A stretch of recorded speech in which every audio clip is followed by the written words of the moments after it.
باسم الاب والابن والروح القدس الاله الواحد امين. هسأل سؤال للجيل بتاعكم، الجيل الجديد. حد سمع قبل كده التعبير اللي بيقول ان الجمل برك؟ ممكن اللي معاه موبايل وشغال عليه يحطه في جيبه. طيب، حد عارف يعني ايه الجمل برك؟ ما تعرفوش مش كده؟ برك يعني ايه؟ برك بس لما يتقال جمل قعد يعني قعد وهيقوم كمان شويه. برك يعني حط. برك يعني مهما ضربته عشان يقوم مش هيقوم، خلاص بركه. او التعبير اللي تقوله الامهات بعد ما يكون عندها غسيل وكنس ومسح وتنظيف يوم صعب قوي قوي قوي، وتقول ايه؟ انا حطيت خلاص. عارفين يعني ايه حطيت؟ يعني ايه؟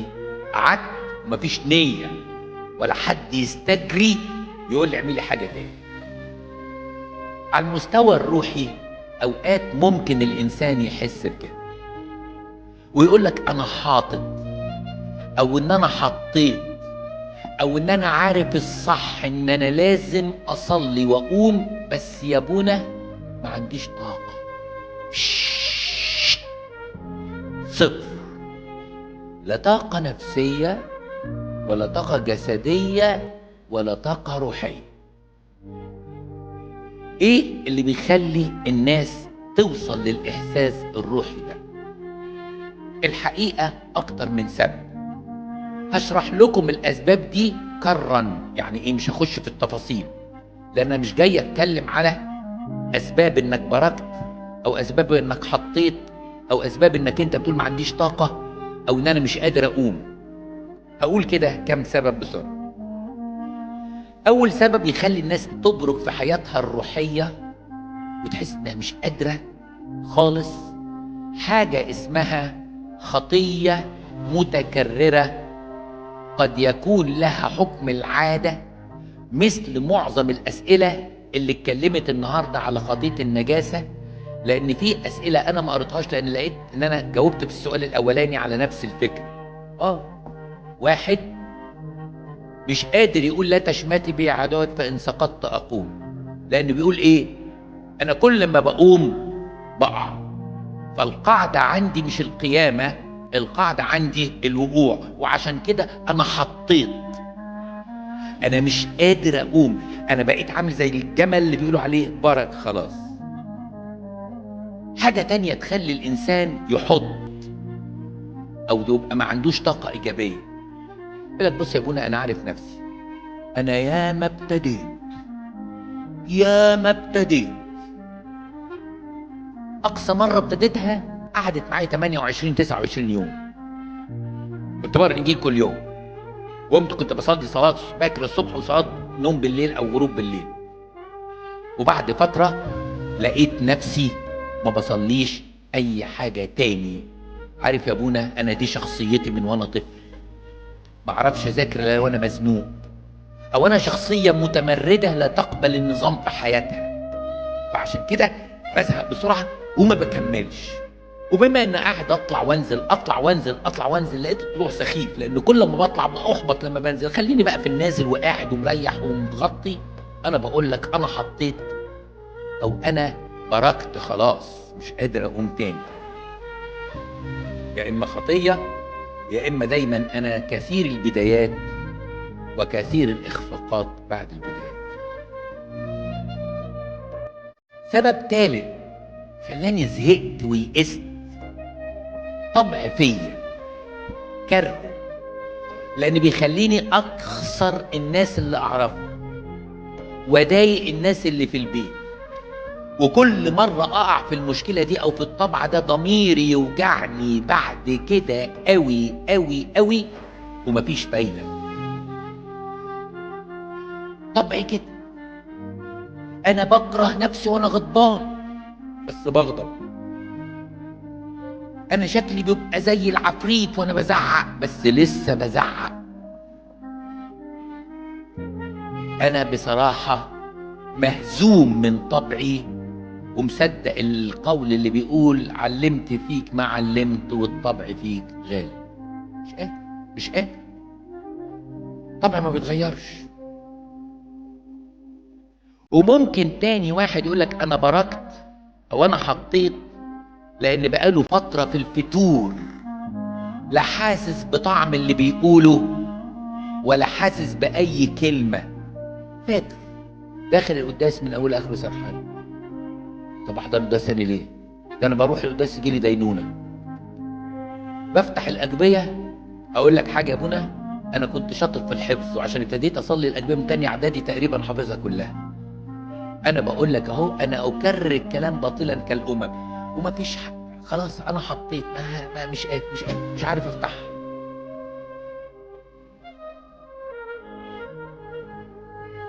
وواحد تاني اقول له يا ابني مالك بارد كده زي الجمل اللي برد، وليه حطيت زي الست اللي قاعده على الكنبه مش قادره تاخد نفسها، مالك كده؟ يرد ويقول انا بصراحه شخصيه ضعيفه بلا اراده، مهزوم دائما. في ناس شايفه بنفسها كده فعلا، وخاصه يا ابونا في الحياه الروحيه.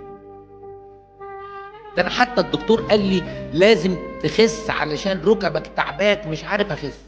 بقول لك انا بلا اراده، انا ضعيف وبلا اراده. يعني هيعمل ايه؟ انا هتعمل فيا ايه؟ انا اهو بركت اهو، انا بلا اراده.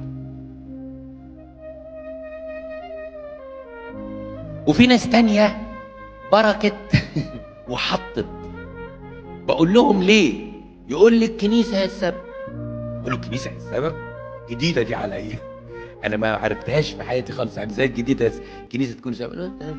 الصلاه اللي احنا بنصليها. اذا كان الصديق اللي هو القديس بالجهل يخلص، طب انا اروح فين؟ ده انا ماليش علاقه. انتوا قاعدين تقولوا امنا اريني وكانت مش عارف في مصر قديمه لقت نفسها في المعادي ورجعت من غير اوبر، راحت جايه سواح بس. وبعدين تقولوا لنا حكايات قديسين، وبعدين نخلص اذا كان الصديق بياخد اللي بعراها على طول الاقي اذا انا عتيد ان اقف امام الدين مرعوبا ومرتعبا. اروح داخل على الستار يقول لك تفتح الاصفار وتكشف الافكار، اية ادانه تكون ادانتي انا المضبوط بالخطايا. لا، مدام خسرانه ومش جايبه، خلينا حاطين، خلينا قاعدين. كل الافكار دي قد يكون فكره منها لازم تكون اتحاربت بيها، او فكرتين او ثلاثه او الكوكتيل كله اخدت. يعني اتحاربت كل ده. مره فاقد القدره، فاقد الطاقه، اصل انا مفيش فايده، اصل الموضوع صعب قوي قوي قوي قوي قوي قوي. ده انا بصلي امانه لازم مقدمه، وبعدين اروح الكنيسه يقول لك الانبا بشوي طول الليل شايل شعره، والانبا مقاره صلى من غروب الشمس ما فاقش الا لما الشمس ضربت في وشه. ما فاقش عارفين ما فاقش يعني مستغرق في حب الله. يوحنا الصغير خبطوا عليه 3 مرات، كل مره يقول لهم عاوز يقولوا له اقف، يقول لهم خش يا ابني خد، انا مش دريان. انا ما اعرفش غير السرحان اساسا. هم مستغرقين في حب الله فما بيسرحوش. انا كل اللي اعرفه سرحان في سرحان في سرحان. بعدين تحكوا لنا الحاجات صعبه قوي قوي قوي، واحد يحس انه بيغرق مش عارف. طبعا انا مش جاي احبطكم ولا جاي ايه، انا جاي اكشف لكم اللي ممكن يكون جوانا وسبب لنا ان احنا ايه حطينا، او ان احنا ايه بركنا زي الجمل اللي حرن ومش ناوي يقوم تاني. اسوأ مصيدة هي مصيدة اليأس. علشان كده انا عاوز اتكلم معاكم النهاردة في عنوان كلمة، او هقول الكلمة الروحية تحت عنوان محتاج اقوم. محتاج اقوم من اللي انا فيه. لان حتى لو مريت بكل اللي انا قلته لكم، انت لو فضلت بارك ولو فضلت حاطط مش هتخش السما. فانت محتاج تقوم وانا محتاج اقوم. عاوزين بقى نتكلم النهارده بروح الرجاء. يعني ايه محتاج اقوم؟ هو الحقيقه انت مش محتاج تقوم، انت ما عندكش اوبشن. انت لازم تقوم. طب لازم تقوم ليه؟ هقول لك كذا حاجة. اول حاجة تخليك تستعيد الثقة انك ممكن تقوم من الحطة اللي انت فيها والوقعة اللي انت فيها في مصادة اليأس، ان الهي، دي نمرة واحد، يقيم امواتا. الهي ايه؟ يقيم امواتا. يعني ايه الهي يقيم امواتا؟ تعرف المسيح في 3 معجزات قيامة اموات للمسيح عملها. الاولانية كانت ابنة يايروس، لما الراجل راح كلم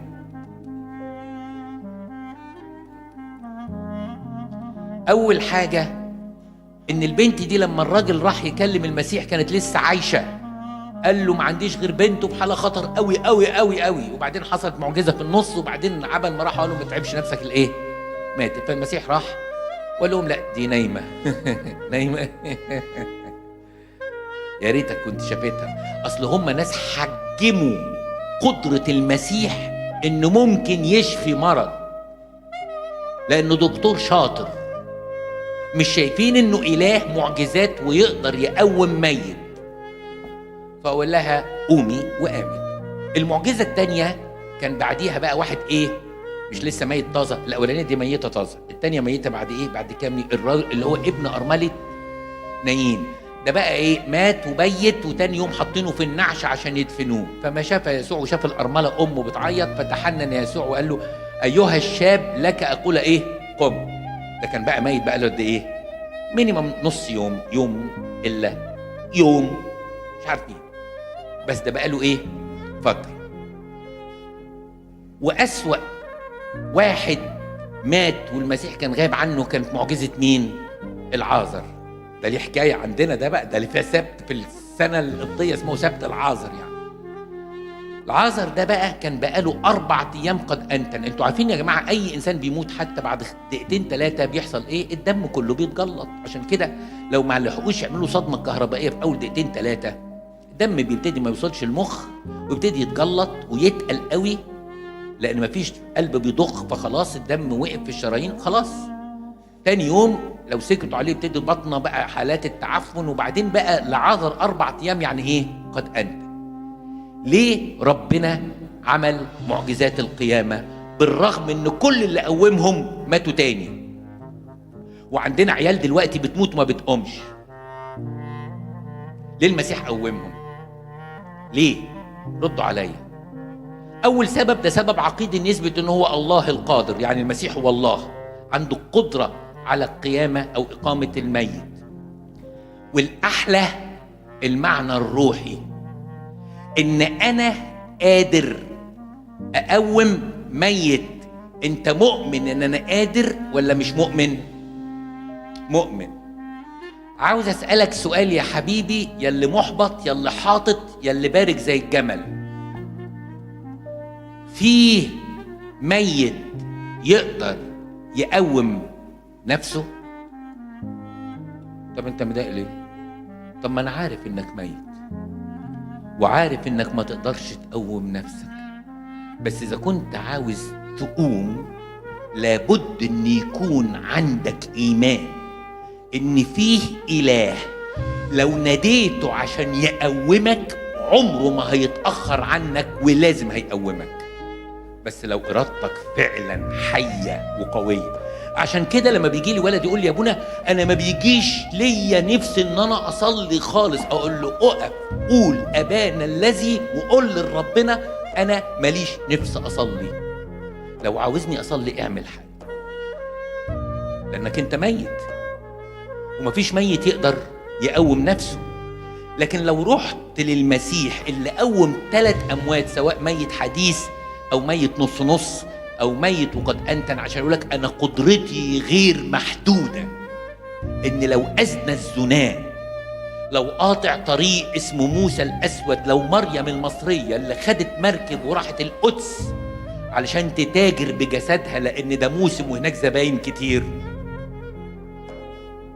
لو ما كنتش تعرف غير الشر والقتل بس جيت وقلت لي انا ميت عاوز اقوم وعندك ايمان ان انا اقدر اقيمك، هقول لك ايها الشاب لك اقول قم. علشان كده مهما كانت حالتك يا حبيبي، قول ليا إله يقيم أمواتا وأنا ميت في خطية مش عارف أقوم منها، في شهوة رضية مسيطرة على فكري. ده أنا يا أبونا مش هنكسف إن أقول لك، ده أنا بيبقى في وسط القداس وتجيلي مناظر من مناظر النجاسة اللي أنا شفتها، شفت الموت والهلاك اللي أنا فيه، أقول لك هو موت، هو هلاك، وما أقدرش أقلل من بشاعة الخطية، لكن في إله قادر أن يقيم الأموات. أنت التشخيص بتاعك إيه؟ ميت. الحمد لله إن عندنا واحد يقوم الأموات. عرفتوا ليه الثلاث معجزات دول لهم معنى روحي؟ إن مهما كنت مسلوب الإرادة أقول له أنا مش قادر، أنا ميت. هيعمل إيه؟ أنت عمر ما الواد الميت، عمرك العذر تفتكر اقترح على المسيح يعمل إيه؟ الواد ابن امرأة قالت له البت اللي ماتت دي كانت ابن تايروس، قالت له اعمل ايه؟ هو عارف يعمل ايه، بس مستني انك تقول له انا ميت وعاوز اقوم. ليه؟ لانك لو انت ميت ومستحلي الموتة ما يقومكش. الكلام صعب ولا مفهوم يا ولاد؟ لو انت ميت ومستحلي الموتة ما يقدرش يقومك، لكن لو انت ميت ومش قادر تقوم بس قرفان من نتانة الخطية اللي مسيطرة عليك يقدر يقومك. عشان كده انت لازم تفرح. واحد اسمه شمشون زنى مرتين، اتجوز بغير رضا وشريعة ربنا. ربنا قال ما تتجوزش من الأمم، تتجوز من السبط بتاعك أو من أسباط اليهود على الأقل. راح مرتين واتبهدل. شمشون ده استهتر، وفضلت الست تزن عليه، ومن كتر قوته بالرغم ان كان في انذار واتنين ان الست دي نصابة ودخلت عليه الفلسطينيين وكشف لعبها، في الاخر من كتر استهتاره وثقته وغروره في قوته الجسدية سقط. عارفين عملوا فيه ايه؟ زلوه. اول حاجة فقعوا عينيه، وبعدين حلقوا له شعره، وبعدين لما يكون عندهم احتفال الفلسطينيين قال لك هات شمشون اللي كان بيموت بالمية وبالألف، ده مرة مسك قال له فك حمار وقتل 1000 فلسطيني، هاتهولنا بقى. يعني عارفين لما يكون في واحد نمرة كده في سيرك، ورينا بقى، هاتوا الأعمى اللي كان متشطر علينا. يعني كان في قمة الخزي وقمة الموت. وفي آخر قصة شمشون، انتوا عارفين القصة، جابوه في المعبد بتاعهم، وكان في عمودين كده زي عمودين خرسانه، بس هو عمودين زي دول مش خرسانه، يعني عمود حجاره. قال له يا رب بس اديني القوه الاخيره، ما انا ميت بس عاوز اعيش لحظه واحده معاك ترجع لي فيها قوتي. وراح مسك العمودين وقال عليا وعلى اعدائي. يقول الكتاب المقدس ان لقمتهم شمشون في آخر يوم في حياته أكتر من اللي موتهم في كل أيام حياته اللي فاتت. واحد ميت بس في آخر لحظة استنجد بربنا. واحد تاني ميت ومحكوم عليه وبيقول كده لأن أنا بعدل الجزينة اسمه اللص اليمين. ده ميت ده مات بجد، يعني خلاص فاضله ثواني ويموت، بس اتمسك بآخر اسم.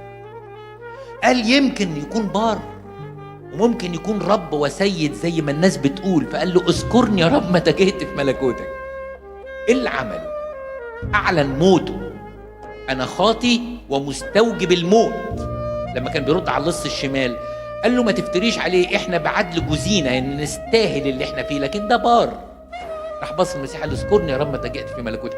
راجل عاش كل حياته غلط، كل حياته سرقة، ملحقش يعمل عمل خير واحد. ازاي يكون إلهك له القدرة على قيامة الأموات وتقول أنا حاطط أو أنا نايم أو أنا مش قادر؟ حتى لو أنت مش قادر هو يقدر.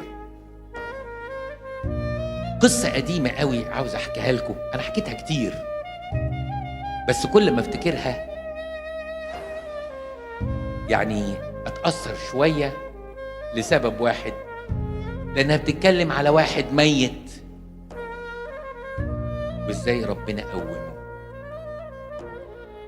ابونا لؤى سيداروس حكى الحكايه دي قديمه قوي في الكتب اللي كان بيكذبها زمان، الله يرحم نفسه. قال في يوم من الايام في اسره، انتوا عارفين في مجموعه من الشوارع، يعني مصر الجديده كده في مجموعه من الشوارع تلاقي ايه، شارع بلبيس، شارع المحله، شارع طنطا، يعني على اسماء المحافظات بتاعت وجه بحري، منطقه كده موجوده هنا في جنب ميدان الجامع، ما علينا. ففي شويه شوارع كده باراليل على البحر، يعني هم متوازيين جنب بعض، بس هم مينوبوليس، هولوبوليس، افيتوبيس، اي حاجه فيها ايس وليس وخلاص، يعني لازم تكون في ايه سين في الاخر، مجموعه شوارع.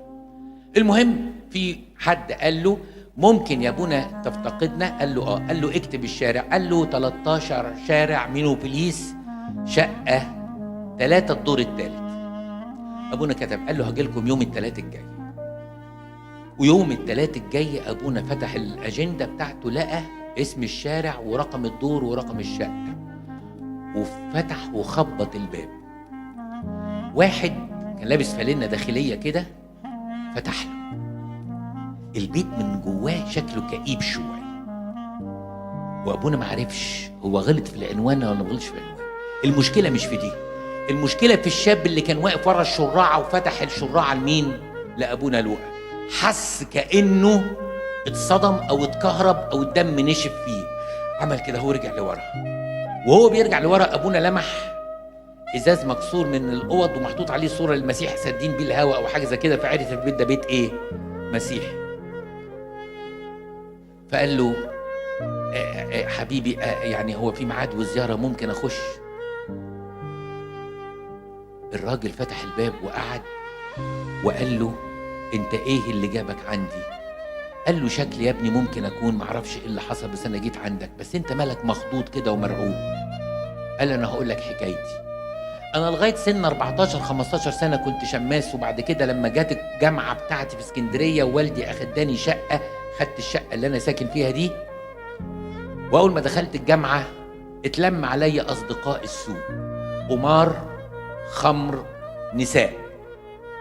قمار، خمر، نساء، هي دي حياتي اليوميه. وكل يوم انا عايش كده بقالي اكتر من 14 15 سنه. قال له امال انت اتخضيت لما شفتني ليه؟ قال له هقول لك انا اتخضيت ليه.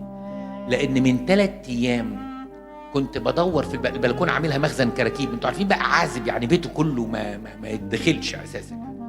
بيقلب بيقلب بيقلب بيقلب، بيمد ايده في صندوق، طلع حاجه، طلعها طلعت كتاب مقدس. لا مطرب قوي وعنكبوت بقى، فضل ينظف فيه كده، وابتدى يمسك في الكتاب المقدس، وطلع شويه ايات، انا مش فاكر القصه قوي لكن يعني قرأ شويه في الكتاب المقدس. وفجاه حصل نوع من انواع الحنين للماضي والعلاقه مع الله. انا بحكي الحكايه بحسب ما اتذكرها يعني. وبعدين وقف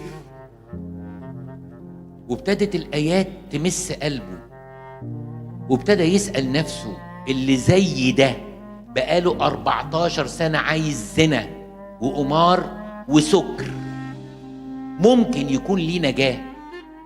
ده انا هالك هالك، ده انا ميت ميت، انا مفيش شر ما عملتهوش. طبعا اللي بيعمل كده عمل مخدرات بالسكة بقى، يعني كله داخل في بعضه.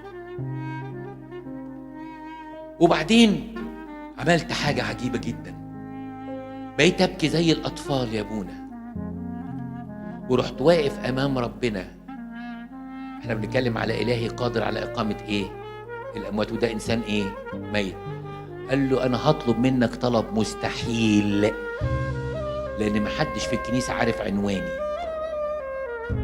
لو انت قابلني وعاوزني او ان تريد ان تقمني من الموت اللي انا فيه، ابعت لي كاهن بعد 3 ايام.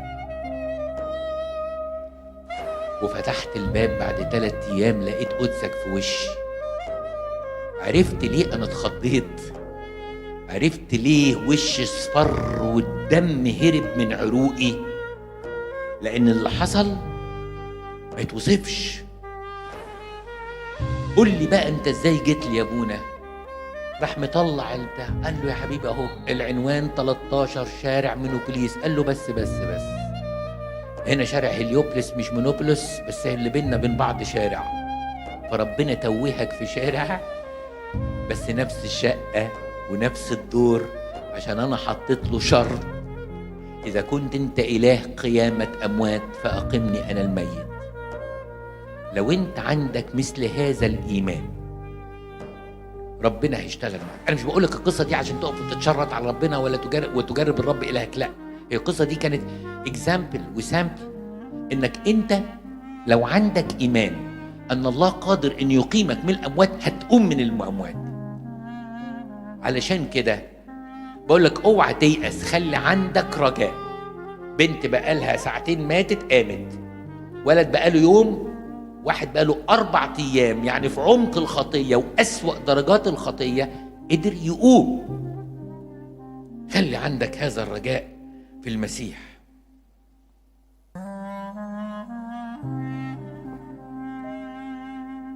هو أنا محضر نقط كتير بس مش هلغي غير نقطة واحدة كمان ونكمل بقى الأربعة الجاي.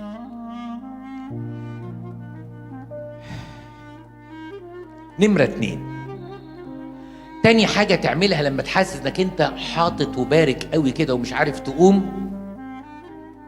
احنا قلنا الاولانية ايه؟ الهي يقيم من الاموات، يقدر يقوم. 2، اتمسك بوعوده. هو وعد، والله ليس بإنسان لا يكذب ولا يسحب وعوده طول ما انت امين معاه في العلاقة. على سبيل المثال، لما انت تكون يائس من كل الخطايا اللي انت واقع فيها وربنا بيقول لك لا تخف لاني معك، بيقول كده بيهزر؟ بيقول كده ومش ناوي يبقى معانا؟ لما ربنا بيقول لك كل مرة تصلي قول لي ارحمني يا الله كعظيم رحمتك، عشان اقول لك لا مش هرحمك؟ ولا انا بقول لك تقول ايه عشان انا ارحمك؟ زي ماما ما بتقول لابنها روح قول للبابا اسف، عارفه ان بابا مش ممكن يقول له اسفك مش مقبول. فربنا بيحترم وعوده وبيحترم كل عهوده، علشان كده لازم تتمسك. ربنا قال كده: من يقبل الي لا اخرجه خارجا. من يقبل الي لا اخرجه خارجا. وانا في تانية ثانوي، يعني قبل ما كلكم تتولدوا كتير قوي، انت لسه بتاع 50 سنة مثلا، حصل موقف حكاه لنا راهب. انا فاكر متهيألي كان دير البراموس القديم، حتى ما كانش لسه في بيت خلوة جديد، كنا جوه الدير القديم كده، لينا أوضة 5-6 شباب قاعدين فيها. فراهب بيحكي لنا حكاية، بيقول ان كان في راهب يحارب بقتال الزنا، زي الشباب اللي بيقولوا ان احنا بنتحارب بحروب النجاسة، كان يحارب بحرب الزنا، وكانت قليته جوه الدير. فقال كل ما كان يسقط بالفكر، وطبعا بقى راهب وتجيله الحرب دي ويقع، لا بتوجعه قوي قوي قوي قوي قوي. فكانت تجيله روح نكد.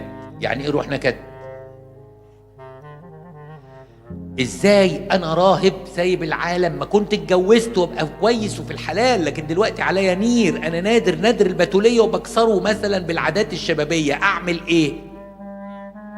فراح لاب اعترافه. اب اعترافه شيخ روحاني، قال له تصدق ربنا يا ابونا ولا ما تصدقوش؟ هو بيحكي له خطيته طبعا. قال له اصدقه. قال له المسيح قال ايه؟ قال له مش عارف، انت عاوز تقول لي ايه؟ قال له قال كده: من يقبل الي لا اخرجه خارجا. انا هطلب منك طلب، لو وقعت في الخطيه دي من باب قليتك للكنيسه قد ايه؟ قال له حوالي 7 دقايق مشي. قال له يعني بسيطه؟ قال له اه. قال له انت حافظ السكك مش محتاج تنور حاجه؟ قال له اه. قال له تطلع من قليتك جري وتقف قدام باب الكنيسة. طبعا الكنيسة بالليل بتتقفل بعد صلاة عشية عشان يخافوا ان الفيران تخش او التعابين تخش في الصحراء. ففي واحد اسمه الاب الكنايسي، الاب الكنايسي ده اللي بيجهز الكنيسة للقداس الصبح، وبالليل لازم يتأكد ان ما فيهاش حد ويروح قافل بالمفتاح. قال له تقف على باب الكنيسة وتحط ايدك كده وتقول له انت قلت وكلامك صادق، من يقبل إلي لا أخرجه خارجا، وأنا خاطي لا أستحق أن أقف قدام باب بيتك اللي يمثل السماء على الأرض، بس أنا متمسك بوعدك اللي أنت قلته، إن كل لما أقع آجي وأقول لك أنا جيت، هتدخلني بيتك وهبقى جوه الحظيرة، مش خروف مطرود بره الحظيرة. بمثل هذا الرجاء انتصر الآباء. مهما كان طبعك، مهما كنت غلبان من خطية، هو قال من يقبل إلي لا أخرجه خارجا. طب لما أنت تروح تقف وتعتذر له عن خطيتك، يبقى أنت قبلت ولا ما قبلتش؟ قبلت إليه. طب لما تقبل إليه هيرفضك ويرجعك فاضي ولا هيضمك؟ هيضمك. عشان كده اللي بيفتكر وعود ربنا ليه بيتقوى من جواه، اليأس ما يقدرش عليه. في مثل الابن الضال، عاوز أسألك سؤال، أنا لسه في حتة بتاعت من يقبل إلي لا أرده خارجا. الابن الضال اللي سرق أبوه وورثه بالحياة وأنفق كل عيشته على الزواني، موافقني ولا مش موافقني؟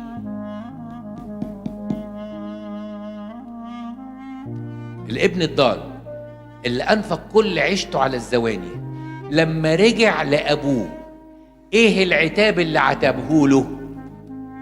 وإيه النقرزة اللي نقرزها له؟ ما تردوا عليا.